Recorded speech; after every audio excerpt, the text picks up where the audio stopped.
നമസ്തേ. കഥകളതിസാഗരത്തിലേക്ക് സ്വാഗതം. ഇന്നത്തെ കഥ മത്സ്യകന്യകയുടെ ചീപ്പ്. ചീപ്പോ? എന്താ ചീപ്പ്? മുടി ചീകണ ചീപ്പ്. നമുക്ക് മനുഷ്യർക്ക് മാത്രമല്ല, മത്സ്യങ്ങൾക്ക് അവയുടെ ചെതുമ്പലുകൾ മിനിക്കാൻ ഒരു തരം ചീപ്പുണ്ടത്രേ. ഇതൊരു നാടോടി കഥയാണ്, അതുകൊണ്ട് കഥയിൽ ചോദ്യമൊന്നുമില്ല കേട്ടോ. ആ ചീപ്പിൻ്റെ കഥയാണ് മത്സ്യകന്യകയുടെ ചീപ്പ്. ഒരു നാടോടി കഥയായതുകൊണ്ട് ലൈബീരിയ എന്ന് പറയുന്ന നാട്ടിലുള്ളൊരു നാടോടി കഥയാണ്. പേരുകൾക്കൊക്കെ ഇത്തിരി വ്യത്യാസമുണ്ടാവും. നമുക്ക് ആ പേരുമായിട്ടൊന്ന് പരിചയപ്പെടുകയും ചെയ്യാമല്ലോ. ഫ്ലോമോ എന്ന് പറയുന്ന ഒരു കച്ചവടക്കാരനും മീൻപിടുത്തക്കാരനും കൃഷിക്കാരനും എല്ലാ ജോലിയും ചെയ്യുകയാണ്. അങ്ങനെ ഒരു ആളുണ്ടാകും. മൂസു എന്നാണ് കേട്ടോ അയാളുടെ ഭാര്യയുടെ പേര്. അയാൾക്കൊരു മകനുണ്ട്. അവർക്കൊരു മകനുണ്ട്. ആ മകൻ്റെ പേരാണ് വർണ്ണി. അച്ഛൻ്റെ അമ്മയുടെ സ്നേഹല വാത്സല്യങ്ങളൊക്കെ ഏറ്റ് സുഖമായ ഭക്ഷണമൊക്കെ കഴിച്ച് അങ്ങനെ നാട്ടിൻ പുറത്ത് വളർന്നു വലുതായി യോഗ്യനായി വളരെ സാമർഥ്യമുള്ള നല്ലൊരു കുട്ടിയായിട്ട് വളർന്നു. അപ്പോൾ വീട്ടിൽ നിന്ന് അങ്ങനെ പുറമെ ദൂരേക്കൊന്നും ഈ മകനെ പറഞ്ഞയക്കാറില്ല. അപ്പോൾ തൊട്ടടുത്ത് തന്നെയുള്ള പുഴയിൽ വഞ്ചിയൊക്കെ ഇറക്കി അച്ഛൻ പോയി മത്സ്യമൊക്കെ പിടിച്ചുകൊണ്ട് വരും. വേറെ എന്തെങ്കിലും ആവശ്യത്തിന് പുഴ കര കടന്ന് വേറെ സ്ഥലത്തേക്ക് പോകും, അതൊക്കെ ഉണ്ട്. പക്ഷേ ഈ മകനെ അങ്ങനെ കൊണ്ടുപോകാറില്ല. മകനത്രയ്ക്ക് അങ്ങനെ പുറത്ത് പോകേണ്ട ആവശ്യമില്ല, ഒക്കെ അച്ഛൻ പോയി നടക്കും. ഒരു ദിവസം വർണ്ണിക്ക് തോന്നി, എനിക്ക് ഈ പുറം ലോകമൊക്കെ ഒന്ന് കാണണ്ടേ, ഞാനിവിടെ അങ്ങനെ ഈ അടച്ചുപൂട്ടിയിരിക്കേണ്ട കാര്യം എന്ത്? ഞാൻ ഇപ്പം ഇത്തിരി വലുതാവുകയൊക്കെ ചെയ്തില്ലേ, എനിക്കിപ്പോൾ ഇത്തിരി പ്രാപ്തി ശക്തിയൊക്കെ ആയില്ലേ, എനിക്കൊരു വഞ്ചിയൊക്കെ തുഴഞ്ഞ് പോകാം, കുറച്ച് ദിവസം ഒന്ന് ചുറ്റിയടിക്കാം. എന്തായാലും അച്ഛനോടൊന്ന് ചോദിക്കട്ടെ. അച്ഛൻ സമ്മതിക്കാണ്ട് ഞങ്ങൾ പോയില്ല. അങ്ങനെ ഒരു ദിവസം വർണ്ണി ഭക്ഷണമൊക്കെ കഴിച്ച് നല്ല രസമായിട്ട് ഇങ്ങനെ വർത്താനം പറഞ്ഞിരിക്കുമ്പോൾ ചോദിച്ചു, അച്ഛാ ഞാനൊരു കാര്യം ചോദിക്കട്ടെ, എന്താ മോനെ പറയൂ. എനിക്ക് പുറം ലോകമൊക്കെ ഒന്ന് കാണണ്ടേ, എനിക്ക് നമ്മുടെ കൊച്ചു വഞ്ചിയും കൊണ്ട് പുഴയിൽ കൂടെ പോയിട്ട് ഒന്ന് ചുറ്റിയടിച്ചിട്ട് വരാൻ എനിക്കങ്ങനെ പോയാൽ കൊള്ളാമെന്നൊരു മോഹം. ഞാൻ പൊക്കോട്ടെ എന്ന് പറഞ്ഞു. കണ്ടും കേട്ടും സൂക്ഷിച്ചൊക്കെ പോകണം കേട്ടോ. വെള്ളമാണ്, പുഴയാണ്, നമ്മുടെ പുഴയാണ്, കാര്യമൊക്കെ ശരിയാണ്, നിനക്ക് വഞ്ചി തുഴയാനും അറിയാം, സൂക്ഷിച്ച് പോയിട്ട് വേഗം തിരിച്ചു വരില്ലേ? ഞാൻ തിരിച്ചു വരും, ഒരു 2-3 മണിക്കൂർ കഴിയുമ്പോഴേക്കും ഞാൻ തിരിച്ചു വരും, ഒരുപാട് ദൂരമൊന്നും പോകണില്ല, എന്നാൽ ശരി പോയിക്കോ എന്ന് പറഞ്ഞു. അങ്ങനെ അച്ഛൻ്റെ അനുവാദത്തോടെ പറഞ്ഞ് തൻ്റെ കൊച്ചു വഞ്ചിയും പങ്കായൊക്കെ എടുത്തിട്ട് അങ്ങോട്ട് പോയി അങ്ങനെ പുഴയുടെ തീരത്തു കൂടി അങ്ങനെ പോയി കഴിഞ്ഞപ്പോൾ ഒരു മലയുടെ അടിവാരത്തിൽ ചെന്ന് കഴിഞ്ഞപ്പോൾ കുറേ പാറക്കെട്ടുകളായി. അപ്പോൾ വഞ്ചി അങ്ങോട്ട് കടന്നു പോകാൻ ഇത്തിരി ബുദ്ധിമുട്ട്. അതിനൊക്കെ ചെന്ന് തട്ടി വഞ്ചി പൊളിഞ്ഞ് വഞ്ചി മുങ്ങിയ പിന്നെ തിരിച്ചു വരൽ പറ്റില്ലല്ലോ. നീന്താൻ പറ്റിയാലും നല്ല ഒഴുക്കുള്ളതൊക്കെയാണെങ്കിൽ ബുദ്ധിമുട്ടല്ലേ. അപ്പോൾ പറഞ്ഞ് അവിടെ എന്ത് ചെയ്തു, അപ്പോൾ അവിടെ അരികിലായിട്ട് ഒതുക്കിയിട്ട് ഒരു കുറ്റിയുമ വഞ്ചി കെട്ടി വെച്ചിട്ട് ആ പാറയുള്ള സ്ഥലത്ത് വെള്ളമൊക്കെ ഇങ്ങനെ തെളിഞ്ഞ് പാറകൾ കാണാം. അപ്പോൾ ഒരു പാറയിൽ നിന്ന് മറ്റൊരു പാറയിലേക്ക്, മറ്റൊരു പാറയിൽ നിന്ന് പിന്നൊരു ഒരു രസത്തിന് ഇങ്ങനെ ചാടി കളിക്കുകയൊക്കെ ചെയ്തു. അവിടെ കുളിച്ചൊക്കെ കഴിഞ്ഞിട്ട് പിന്നെ നോക്കുമ്പോൾ ഒരു പാറ വെള്ളത്തിൽ നിന്നും പൊങ്ങി കിടക്കുക. അപ്പം നല്ല ഇളവെയിലെന്ന് വെച്ചാൽ ഉച്ച തിരിഞ്ഞ് വൈകുന്നേരം ആകുമ്പോഴത്തെ ആ മാഞ്ഞു പോകാൻ നേരത്തെ ചൂടൊന്നുമില്ല, നല്ല പ്രകൃതി സുന്ദരമായ കാഴ്ച. വേഗം ഈ വർണ്ണി എന്ത് ചെയ്തു എന്നറിയാമോ, ആ പാറയമ്മ കയറി അങ്ങോട്ട് മലർന്ന് കിടന്നു. അവിടെ നല്ല സുഖം, ചുറ്റും ഇങ്ങനെ വെള്ളം ഒഴുകി പോവുക.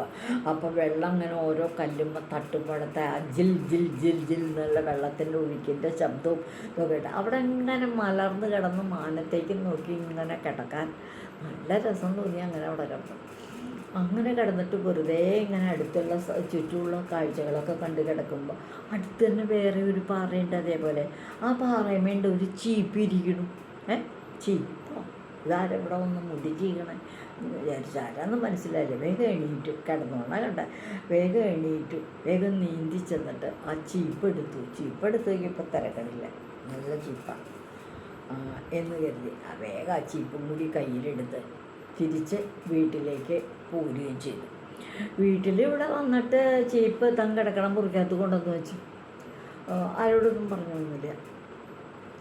ഇവിടെ വന്നു കഴിഞ്ഞപ്പോൾ രാത്രിയായപ്പോൾ സ്വപ്നത്തിൽ മത്സ്യകന്യക പ്രത്യക്ഷപ്പെട്ടായിരുന്നു. ഇയാളുടെ വാർണിയുടെ മുൻപിലൊരു മത്സ്യകന്യക.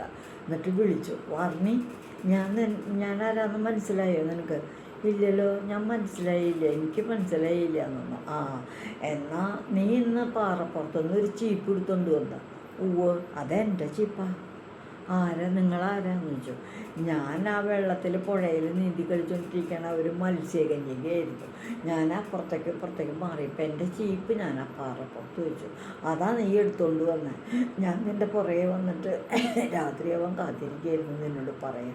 അതുകൊണ്ട് ആ ചീപ്പ് എനിക്ക് തിരിച്ചു തരണം എന്ന് പറഞ്ഞു. അയ്യോ, തിരിച്ചു തരണം, അതെൻ്റെ ചീപ്പാണ്, എനിക്ക് ആവശ്യമുള്ളതാണ്, അത് ഞാൻ തിരിച്ചു തരണം. അതെയോ, തരണമെങ്കിലാകാം എന്ന്. അതിന് ഞാൻ നിനക്ക് പ്രത്യേകിച്ച് അനുഗ്രഹം തരാം. ഒരു മാസം കഴിയുമ്പോൾ നിൻ്റെ ഈ ഗ്രാമത്തിൽ ഗ്രാമത്തലവനെ തിരഞ്ഞെടുക്കുന്ന ഒരു മത്സരം നടക്കും. നല്ല ബുദ്ധിശക്തിയും സാമർഥ്യവും കഴിവുമൊക്കെ ഉള്ളവരെയാണ് തിരഞ്ഞെടുക്കുക. ആ സമയത്ത് നിനക്ക് എൻ്റെ അനുഗ്രഹം കൊണ്ട് അവിടെ ആ മത്സരത്തിലൊക്കെ ജയിക്കാൻ സാധിക്കും. നീ ഗ്രാമത്തലവനാകാം. നിന്നെ ചീപ്പ് എനിക്ക് തിരിച്ചു തരുമെന്ന് ഉടൻ തന്നെ പറഞ്ഞു. നീ കൊണ്ടുപോക്കോ എന്ന് പറഞ്ഞ് ചീപ്പ് തിരിച്ചു കൊടുത്തു. മത്സ്യകന്യക പറഞ്ഞതുപോലെ തന്നെ ഒരു മാസം കഴിഞ്ഞപ്പോൾ ആ നാട്ടിൽ ആ ഗ്രാമത്തിൽ ഗ്രാമമുഖ്യന് അപ്പോൾ ഉണ്ടായിരുന്ന ഗ്രാമമുഖ്യൻ്റെ ഭരണകാലാവധി കഴിഞ്ഞു. ഇനി വേറെ ഒരാളെ തിരഞ്ഞെടുക്കുകയാണ്. നല്ല അധികാരമുള്ളൊരു സ്ഥാനമാണ് കേട്ടോ ഈ ഗ്രാമമുഖ്യൻ എന്ന് പറയുന്നത്. ഗ്രാമമുഖ്യന് നല്ല മാന്യതയുണ്ട് സമൂഹത്തിൽ നല്ല വിലയുണ്ട്. അയാളുടെ വാക്കുകൾക്ക് നല്ല വിലയുണ്ട്. ആരും അനുസരിക്കും. സുഖസുന്ദരമായ ജീവിത നിലവാരമൊക്കെ വളരെ മെച്ചപ്പെട്ടതാണ്. അങ്ങനെയൊക്കെയാണ്. അപ്പോൾ ഗ്രാമതലവനെ തിരഞ്ഞെടുപ്പ് വന്നപ്പോൾ വാർണി മത്സരിക്കാൻ പോയി. പറഞ്ഞതുപോലെ തന്നെ ഗ്രാമത്തലവൻ ഒരു ചോദ്യാവലി ഇങ്ങനെ ഉണ്ടാക്കി വെക്കുക. 19 ചോദ്യങ്ങൾ. എല്ലാ മത്സരത്തിന് വരുന്ന എല്ലാ യുവാക്കന്മാരോടും ചോദിക്കും ഈ ചോദ്യങ്ങളൊക്കെ. എല്ലാത്തിനും ശരി ഉത്തരം പറയണവരാരാ? ആദ്യം ഒരാളും പറയണില്ല, കുറച്ച് പേര് ചിലതൊക്കെ പറയും, അത്രേ ഉള്ളൂ. എന്നാൽ വാർണി അങ്ങനെയല്ല. വാർണിക്ക് തന്നെത്താനെ മനസ്സിൽ ശരി ഉത്തരം അങ്ങോട്ട് വരിക. മത്സ്യകന്യകയുടെ അനുഗ്രഹം ഉണ്ടല്ലോ, അതുകൊണ്ട് ശരിയായ ഉത്തരം, എല്ലാ ചോദ്യങ്ങൾക്കും ശരിയായ ഉത്തരം പറഞ്ഞ് ആ മത്സരത്തിൽ 1-ാം സ്ഥാനത്തെത്തിയ വാർണി ഗ്രാമത്തലവനായി. അപ്പോൾ അവിടെ എങ്ങനെ സ്ഥാനാരോഹണ ചടങ്ങെന്നറിയാമോ? പഴയ ഗ്രാമത്തലവൻ്റെ തലയിലൊരു തൊപ്പിയുണ്ട്, അതാണ് സ്ഥാനചിഹ്നം. അതുപോലെ ഒരു സിംഹാസനത്തിൽ ഇരിക്കാൻ ഒരു വടിയുണ്ട് നടക്കണ വഴിക്ക്. ഇതാണ് ആ സ്ഥാനചിഹ്നം. ആ തൊപ്പിയെടുത്ത് വടി കയ്യിലേക്ക് അങ്ങോട്ട് കൊടുത്തു. തലയിൽ നിന്നും തൊപ്പിയെടുത്ത് വാർണിയുടെ തലയിലെ തൊപ്പിയും വെച്ചു. അങ്ങനെ വാർണി മത്സ്യകന്യകയുടെ അനുഗ്രഹം കൊണ്ട് ആ ഗ്രാമമുഖ്യനായിട്ട് ഗ്രാമത്തലവനായിട്ട് മാറുകയും ചെയ്തു. ഇതാണ് ഇന്നത്തെ കഥ, മത്സ്യകന്യകയുടെ ചീപ്പ്. ഇതുവഴി വന്നാലും ഇത്തിരി നേരമിരുന്നാലും കഥകൾ കേട്ടാലും കളിയായി പറയും കഥയാണേ, കാര്യം പറയും കഥയാണേ. നന്ദി.